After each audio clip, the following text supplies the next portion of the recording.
Silicon ಸಿಟಿಯಲ್ಲಿ ಪುಂಡರ ಕಳ್ಳಕಾಕರ ಅಟ್ಟಹಾಸ ಮುಂದುವರೆದಿದೆ. ಪೊಲೀಸರ ಭಯವೇ ಇಲ್ಲದಂತೆ ಎಲ್ಲೆಂದರಲ್ಲಿ ಗಲಾಟೆ ಮಾಡುವುದಕ್ಕೆ ಶುರು ಮಾಡಿದ್ದಾರೆ. ಕ್ಷುಲ್ಲಕ ಕಾರಣಕ್ಕೆ ಎಲ್ಲೆಂದರಲ್ಲಿ ಗಲಾಟೆ ಮಾಡುವುದನ್ನೇ ಕೆಲ ಅಪ್ರಯೋಜಕರು ಕಾಯಕ ಮಾಡಿಕೊಂಡಿದ್ದಾರೆ. ಇಲ್ಲಿಯೂ ಸಹ ಅದೇ ರೀತಿಯ ಗಲಾಟೆ ಒಂದು ಆಗಿದ್ದು, ಅದರ ಕಂಪ್ಲೀಟ್ ಡೀಟೇಲ್ಸ್ ನಿಮ್ಮ ಮುಂದೆ.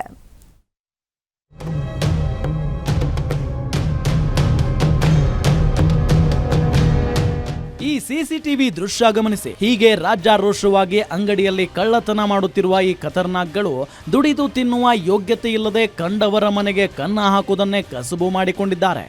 ಈ ಹಿಂದೆ ಸಾಕಷ್ಟು ಕರ್ಮಕಾಂಡಗಳನ್ನ ಮಾಡಿದ್ದವರು ಈಗ ಲಗ್ಗೆರೆಯ ರಾಜೇಶ್ವರಿ ನಗರದಲ್ಲಿ ಕೂಡ ತಮ್ಮ ಕೈ ಚಳಕ ತೋರಿಸಿದ್ದಾರೆ. ಸುನಿತಾ ಅನ್ನೋರು ಸುಮಾರು 8 ವರ್ಷದಿಂದ ಚಂದು ಸಾಗರ್ ಅನ್ನೋ ಕಾಂಡಿಮೆಂಟ್ ಇಟ್ಕೊಂಡು ಜೀವನ ನಡೆಸ್ತಾ ಇದ್ರಂತೆ. ಆಗಸ್ಟ್ 2ರಂದು ಮಧ್ಯರಾತ್ರಿ ಇಬ್ಬರು ಅಪರಿಚಿತರು ಬಂದು ಕಾಂಡಿಮೆಂಟ್ನ ಶಟ್ಟರ್ ಮುರಿದು ಒಳಗಡೆ ಹೋಗಿ ಸುಮಾರು 4-5 ಲಕ್ಷ ಹಣ, ದಿನಸಿ ಪದಾರ್ಥ, ಬೀಡಿ, ಸಿಗರೇಟ್ಗಳನ್ನ ಕದ್ದು ಎಸ್ಕೇಪ್ ಆಗಿದ್ದಾರೆ. ಒಂದು ವಾರ ಆಯ್ತು, 2ನೇ ತಾರೀಕು. ಎಷ್ಟು ಹೋಗಿದೆ ದುಡ್ಡು? 4 ಲಕ್ಷ ಹೋಗಿದೆ ಸರ್. ಹಿಂದೆ ಯಾವಾಗಾದ್ರೂ ಈ ಥರ ಆಗಿತ್ತಾ? ಇಲ್ಲ ಸರ್, ಆಗಿಲ್ಲ ಸರ್. ಇದೇ ಫಸ್ಟ್ ಆಗಿರುತ್ತೆ. ನೀವು ಬಂದಾಗ ಅಂಗಡಿ ಹೆಂಗಿತ್ತು? ಶೆಟ್ರ್ ಓಪನ್ ಆಗಿತ್ತು? ಅದು ಮುಚ್ಚಿದ್ರು, ಸ್ವಲ್ಪ ಇಷ್ಟು ಮಾತ್ರ ಓಪನ್ ಇತ್ತು ಅಷ್ಟೇ. ಸ್ವಲ್ಪ ಓಪನ್ ಇತ್ತು ಅಷ್ಟೇ. ದುಡ್ಡು ಜೊತೆ ಏನೇನು ತೊಗೊಂಡೋಗಿತ್ತು? ಹೇಳಿ ಸರ್. ಏನೇನು ತೊಗೊಂಡೋಗಿದ್ದು? ದುಡ್ಡು ಬೇರೆ 4 ಲಕ್ಷ ಕ್ಯಾಶು, ಸಿಗರೇಟು ಅಂತ ಎಲ್ಲ.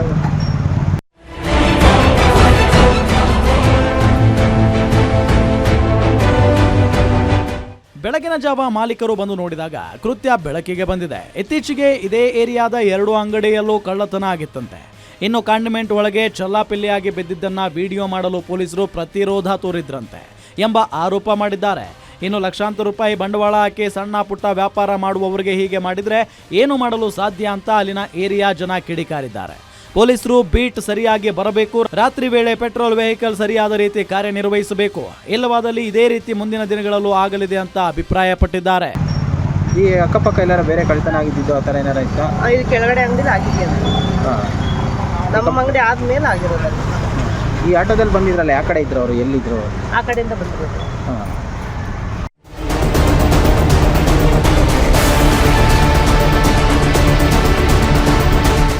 ಸದ್ಯ ಘಟನೆ ಸಂಬಂಧ ರಾಜಗೋಪಾಲ್ ನಗರ ಠಾಣೆಯಲ್ಲಿ ದೂರು ದಾಖಲಾಗಿದೆ. ಆದಷ್ಟು ಬೇಗ ಆರೋಪಿಗಳನ್ನು ಅರೆಸ್ಟ್ ಮಾಡಿ ಸರಿಯಾಗಿ ಬುದ್ಧಿ ಕಲಿಸಲಿ ಅಂತ ಮಾಲೀಕರು ಮನವಿ ಮಾಡಿಕೊಳ್ತಿದ್ದಾರೆ.